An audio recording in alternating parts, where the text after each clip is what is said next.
Hola, soy el doctor Martín Azanza. Quiero agradecer a AMES, Asociación Mundial para la Excelencia en la Salud, y al comité organizador del cuarto Simposio Mundial AMES Cáncer, Prevención y Tratamiento por invitarme a participar de este importantísimo evento y sugerirme que comparta algunos conocimientos que he ido adquiriendo en mi práctica clínica sobre cáncer y genética.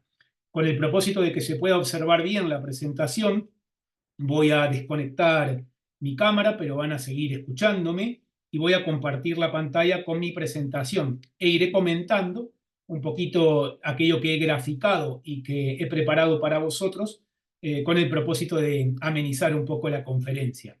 Así que sin más dilación, y puesto que tenemos unos 30 minutos para compartir el trabajo, vamos a ello y vamos a hablar justamente de cáncer y genética. Bueno, ustedes saben que básicamente el cáncer no es una única enfermedad, ¿no es cierto? A nivel clínico, el cáncer es multitud, porque esta palabra engloba a muchas enfermedades que pueden ser diferentes en su comportamiento o en su forma de avanzar, según el tipo de célula o tejido que esté afectando. Por ejemplo, los síntomas de una leucemia, que afecta a células sanguíneas, no son los mismos que los síntomas de un tumor cerebral. Y por eso creo que es importante, ¿no es cierto? Es relevante que expliquemos un poco el concepto de genética en cáncer, qué factores son influyentes, qué tipos de cáncer identificamos desde la biología molecular, cómo entendemos las mutaciones, qué podemos hacer en prevención y diagnóstico y qué en tratamientos de precisión. Entonces, sabemos que todos los cánceres comparten unas características básicas, que son los que hacen de alguna manera que utilicemos esta palabra para englobarlos, ¿no es cierto? Y el primer factor común es que el cáncer es una enfermedad genética. El cáncer es una enfermedad genética, quiero recordarlo y repetirlo, que está causada por alteraciones en el ADN. Ya veremos un poquito más adelante cómo se adquieren las mutaciones que causan estas alteraciones. Otras de las características, ¿no es cierto?, o de las cosas comunes que presentan las enfermedades agrupadas como cáncer son que el crecimiento y la división pierden el control y que hay una capacidad de propagación a otros tejidos u órganos. A este proceso lo conocemos como metástasis. Ahora, ¿cómo se produce un cáncer? Pues bien, en la mayoría de los casos se produce por la aparición de mutaciones genéticas, es decir, mutaciones en la secuencia del ADN, o de mutaciones epigenéticas, quiere decir, alteraciones o mutaciones en los mecanismos que influyen en la regulación de los genes, es decir, en la expresión de los genes, pero que no afectan a la secuencia de nucleótidos del ADN. Y estas mutaciones genéticas o epigenéticas ocurren en genes de susceptibilidad al cáncer. Se trata de mutaciones específicas que llevan a que las células pierdan su control biológico y adquieran, y yo lo entrecomillo y lo pongo en negrita, superpoderes para sobrevivir. Y uno se preguntará, ¿y cuáles son esas características? ¿Cuáles son esos superpoderes que adquieren las células tumorales? Bueno, algunos son muy destacables. Por un lado, tenemos una capacidad energética para mantener una proliferación continuada. Las células tumorales son células con grandes requerimientos energéticos, así que se tienen que adaptar para poder obtener energía de donde puedan, ¿no es cierto? Incluso tienen que reprogramar su metabolismo si es necesario para poder adaptarse a las nuevas necesidades. Por otro lado, tenemos la evasión de las señales para suprimir el crecimiento. Las células tumorales, recuerden, no respetan los semáforos celulares que indican que es el momento de detener el crecimiento.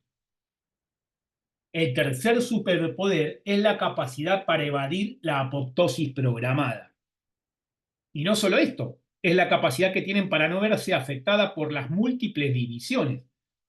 Normalmente las células tienen una suerte de obsolescencia programada, ¿no es cierto? Un número límite de divisiones que pueden tolerar antes de que se produzcan alteraciones en sus cromosomas. Y cuando llega ese momento, y en situaciones de estrés, por ejemplo, las células activan programas de muerte celular como medida de control para evitar que la acumulación de daños pueda repercutir en el funcionamiento o pueda generar problemas a otras células. Sin embargo, las células del cáncer consiguen evitar estos programas y se van adaptando a las múltiples divisiones.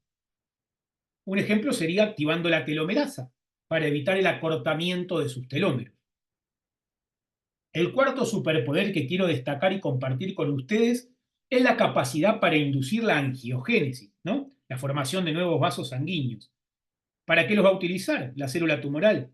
Para obtener nutrientes y para establecer vías, ¿no es cierto?, de invasión a otros tejidos e iniciar lo que conocemos como metástasis. Y el quinto superpoder es la evasión de la acción del sistema inmunitario.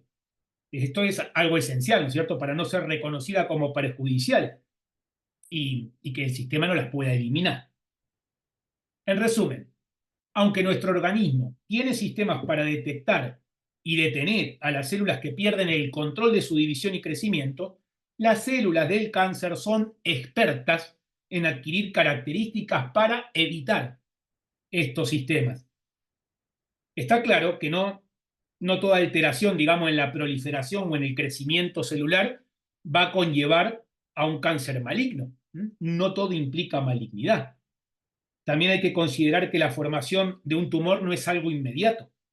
Es un proceso progresivo a través del cual, digamos, se van acumulando cambios genéticos y epigenéticos que llevan a que las células adquieran las características beneficiosas para ellas y que digamos, sería como una especie de quien juega un videojuego, ¿no es cierto? Es como al producirse ciertas mutaciones, las células tumorales van desbloqueando logros cada vez más beneficiosos para ellas y perjudiciales para el organismo.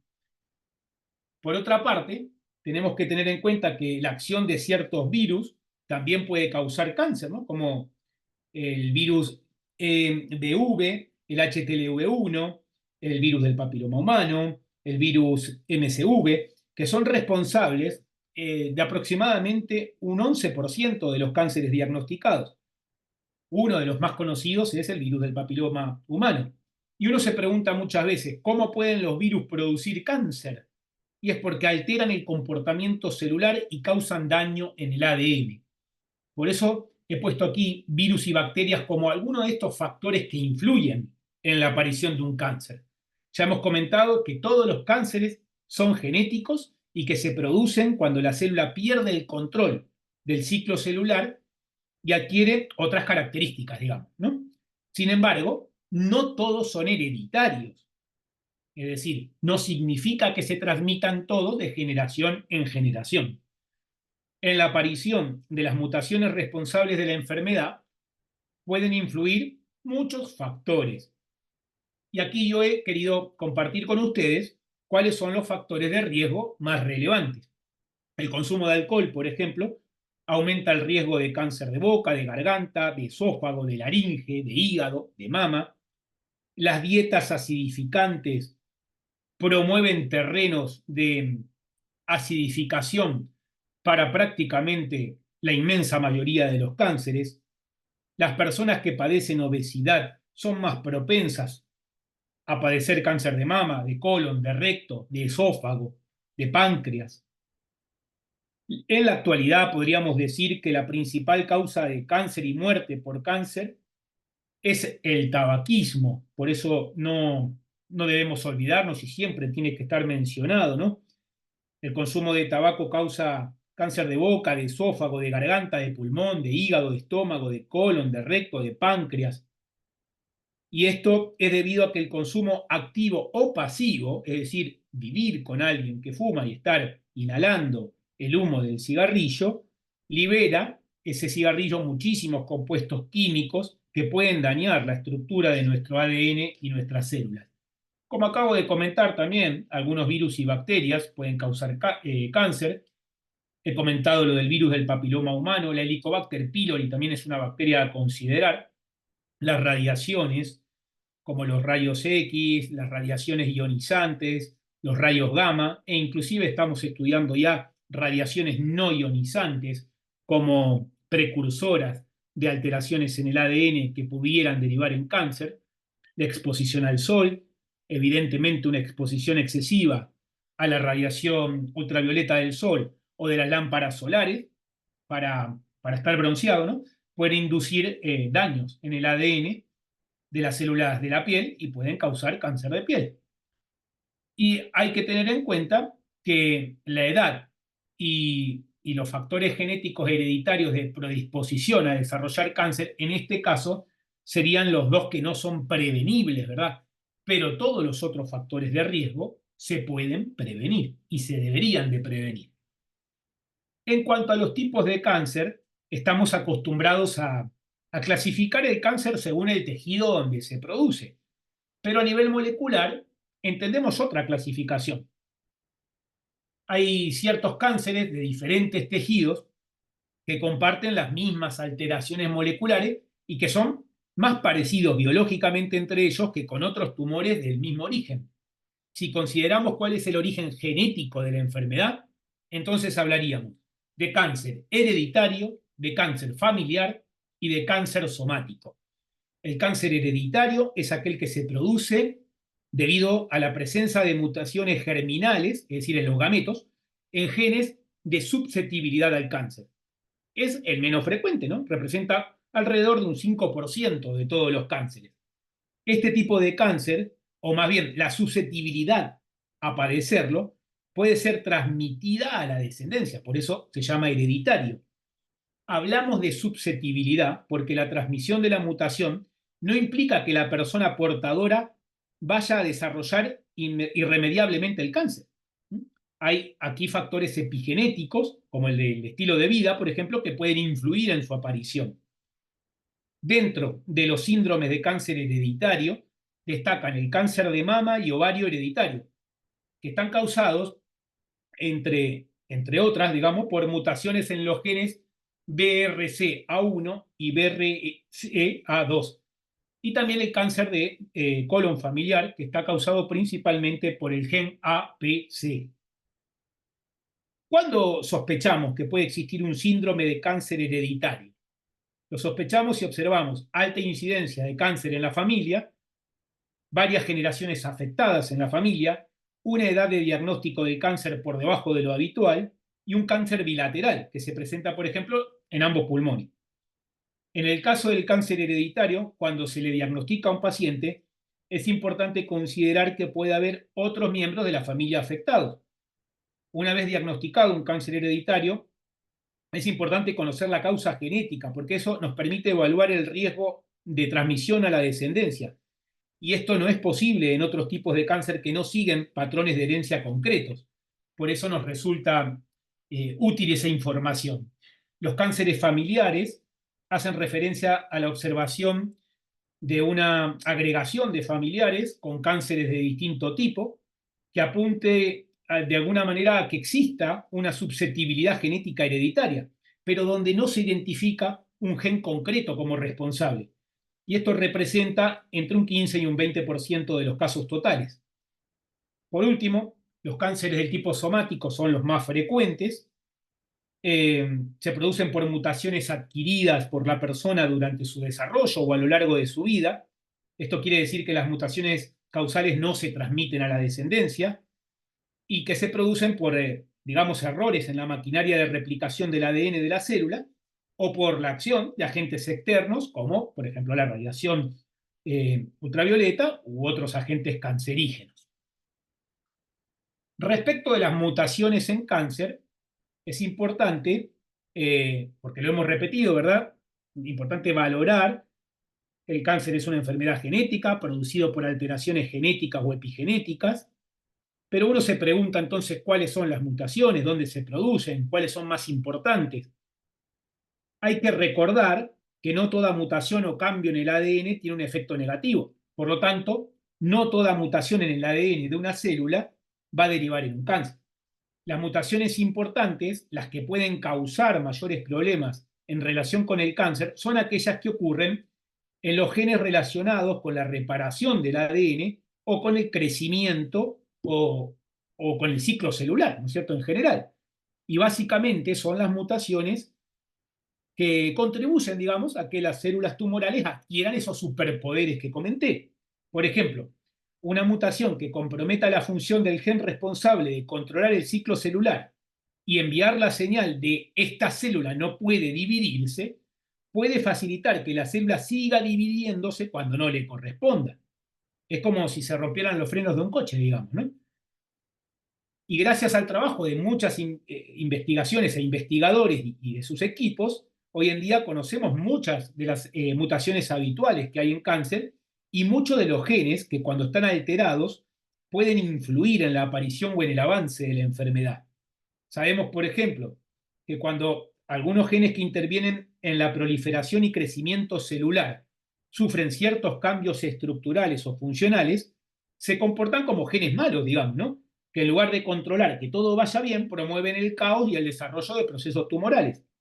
A estas versiones alteradas, vamos a llamarles así, las conocemos como oncogenes y suelen ser versiones activadas del gen y dominantes, de forma que solo necesitan producirse en una de las dos copias que suele haber de cada gen para contribuir al inicio de un tumor. Un ejemplo sería el gen KRAS, ¿no? Es un ejemplo de oncogen que codifica para una proteína que interviene en las rutas de señalización celular relacionadas con el crecimiento y la división. Hay otros genes a los que llamamos supresores de tumores, que suelen contribuir al cáncer cuando su función desaparece. Estos genes, digamos que suelen actuar como reguladores de procesos o en la reparación del ADN. Un ejemplo de los muy conocidos es el gen supresor de tumores que codifica para la proteína P53, ¿no es cierto? Que es la conocida como guardián del genoma, porque tiene una función específica en la detección y reparación de daños en el ADN. Cuando se detectan daños que se pueden reparar, el P53 alerta de la situación y activa genes que intervienen en la reparación. Y el gen que codifica P53 es el que aparece mutado con más frecuencia en cáncer. Por eso es tan importante tener en cuenta a los genes supresores de tumores. También tenemos los conceptos que no se nos deben olvidar de mutaciones driver y de mutaciones passenger. Las mutaciones driver son las que llamamos directoras o inductoras del cáncer. Son las que dirigen, digamos, el proceso tumoral.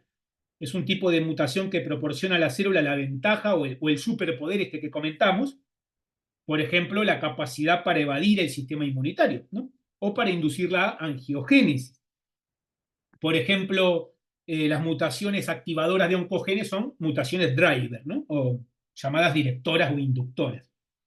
Y una mutación passenger es una mutación somática que en principio no tiene consecuencia funcional en la eficacia del tumor. Digamos que se llaman así porque son arrastradas por la selección de otras variantes. Cuando los investigadores analizan el genoma del tumor de un paciente, detectan las dos tipos de mutaciones, las driver y las passenger o pasajeras. Y diferenciar entre ambos tipos de mutación es un paso que es crucial, diría yo, para saber cómo se produce el cáncer y cómo evoluciona el cáncer.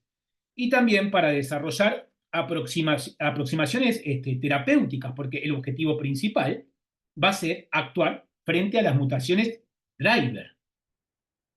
¿Y qué ocurre con las alteraciones epigenéticas?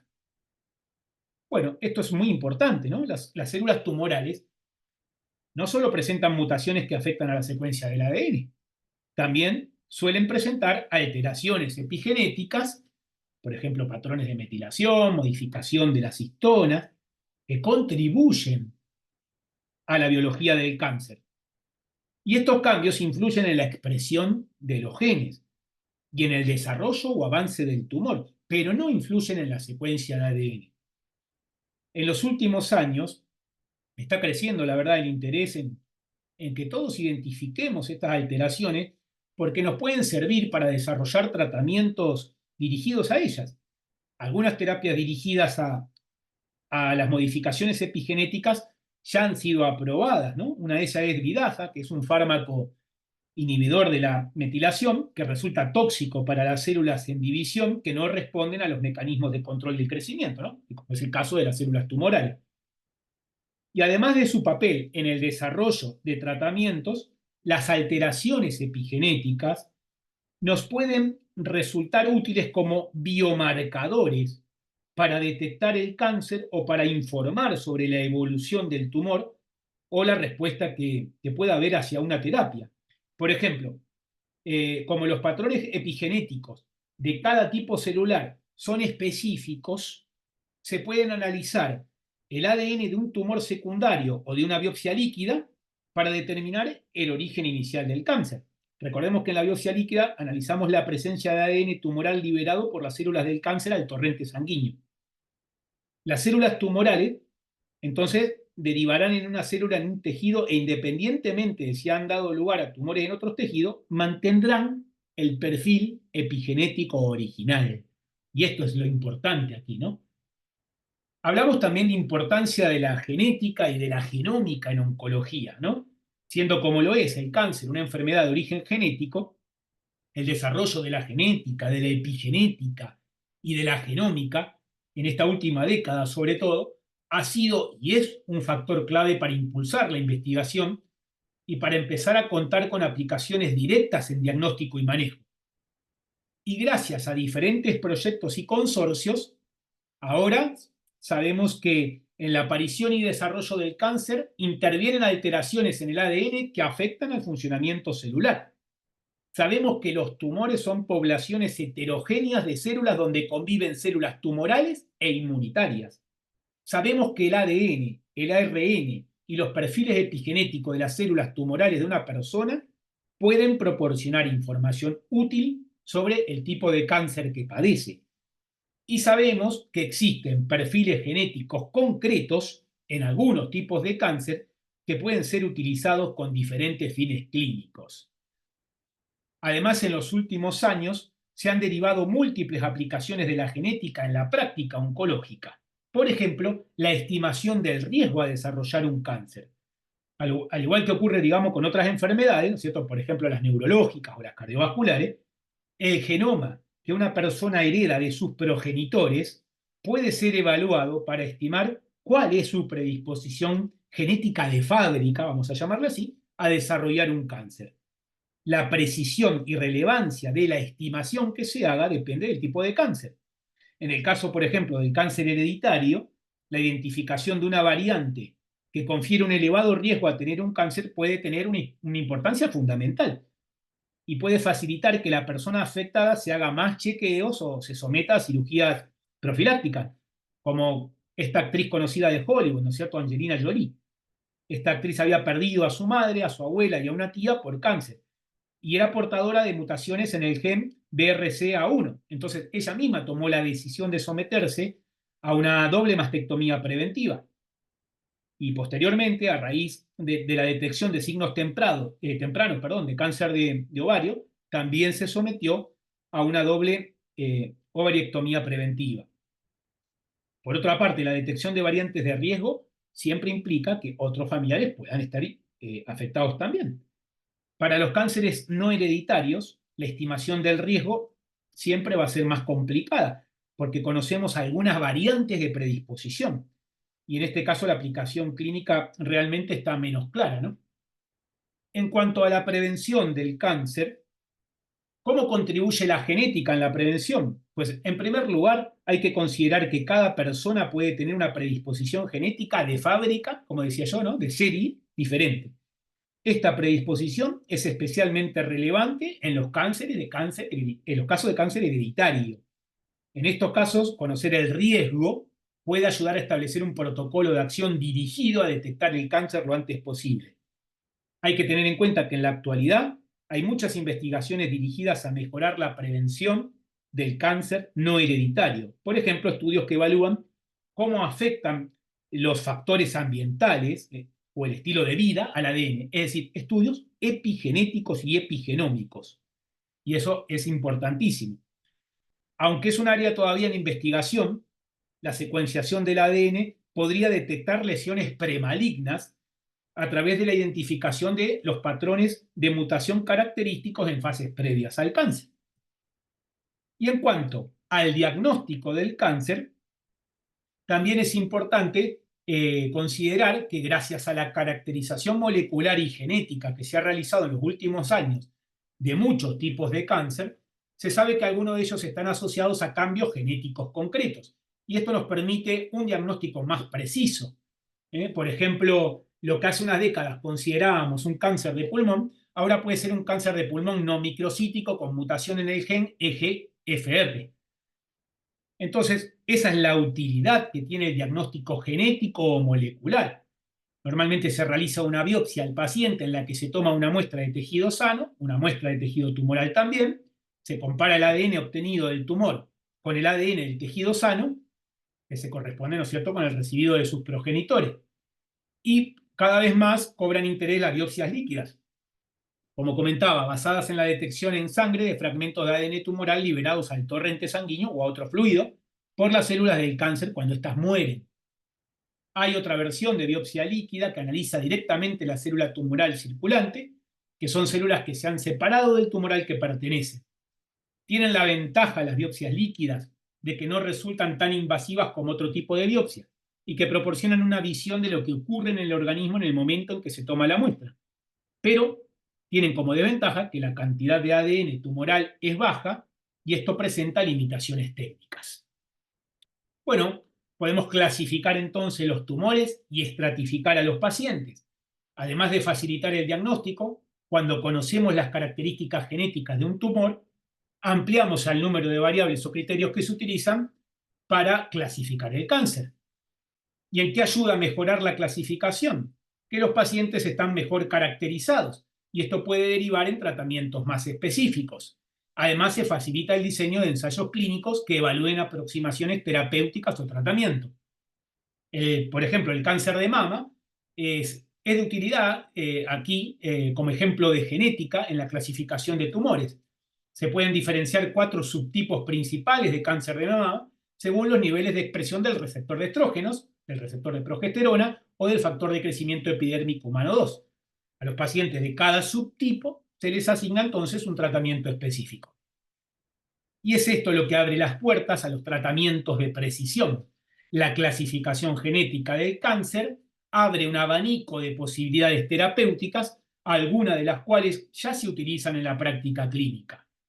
En algunos cánceres del tipo colorectal o de mama, de pulmón, leucemias, linfomas, de ovario, de tiroides, melanomas, ya existen ejemplos de medicina de precisión donde se considera el perfil genético del tumor para decidir el tratamiento y para dirigirlo.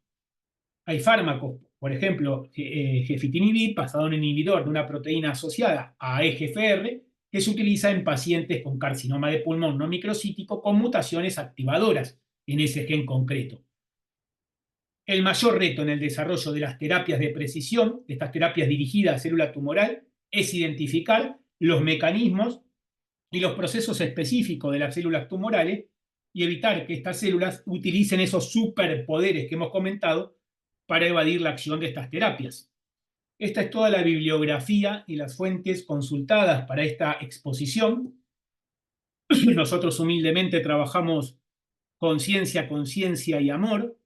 En nuestro caso hacemos inmunonutrición, protocolos de agua microestructuradas de la doctora Elsie Jiménez, a quien representamos en Europa. Aplicamos la parte de gestión de sanación emocional de los protocolos de medicina orgánica del doctor Guadalupe Chávez Torres, a quien tenemos también el honor de representar aquí en España.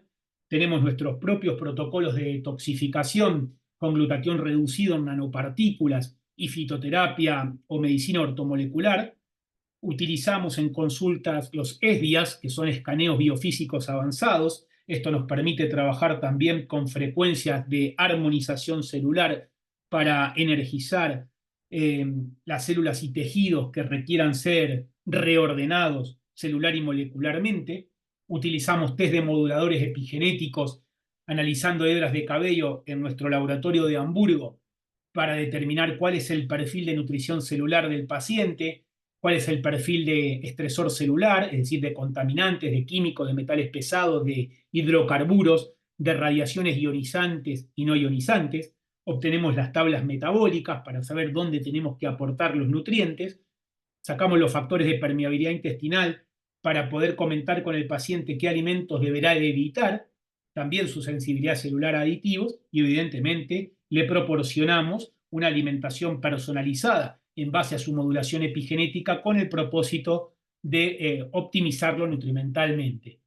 A través de nuestros análisis genéticos podemos, y hacemos esto, ¿verdad? Determinar la predisposición genética a innumerables enfermedades, pero bueno, me he decidido por comentar las que pueden tener más que ver con esta exposición, con esta conferencia, ¿no? Cáncer colorectal, de cavidad oral y orofaringeo, cáncer de endometrio, de próstata, de pulmón, pancreático, nodular de tiroides, testicular, de células germinales, leucemia linfocítica crónica, melanoma maligno cutáneo, mieloma múltiple, neoplasias mieloproliferativas, neuroblastomas, y bueno, y, y también enfermedades hereditarias monogénicas, ¿verdad? Como podría ser una ceguera estacionaria congénita nocturna, una beta-talasemia o un cáncer de mama familiar. También hacemos farmacogenética, analizando saliva, al igual que la genética, que es mediante estudio de saliva. La farmacogenética es una de las bases de la medicina personalizada. Nuestro ADN tiene toda la información de nuestro metabolismo, incluyendo el metabolismo de los fármacos, ¿no es cierto?, que se incorporan al cuerpo. Esta es una especialidad surgida de la unión de la farmacología y la genética, y nosotros estudiamos la compatibilidad con diferentes medicamentos, actualmente con unos 150 medicamentos, lo que constituye una guía de incalculable valor que permite al médico prescribir el tratamiento de farmacología con dosis adecuadas para el paciente. Esto reduce tiempo de recuperación y aumenta seguridad en el tratamiento y minimiza, desde luego, la probabilidad de reacciones adversas indeseadas. Hay muchos estudios clínicos que han constatado que hacerse un test farmacogenético es sumamente importante para conocer qué fármaco y qué dosis se debe administrar a cada paciente.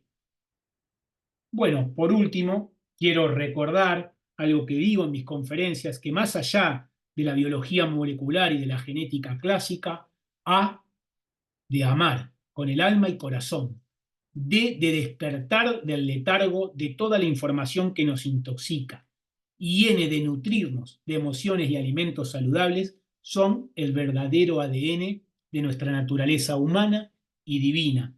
Y quiero compartirlo de esta manera con todos ustedes, porque el hecho de que seamos personas de ciencia no debe de desprendernos de nuestro carácter humano, divino y amoroso.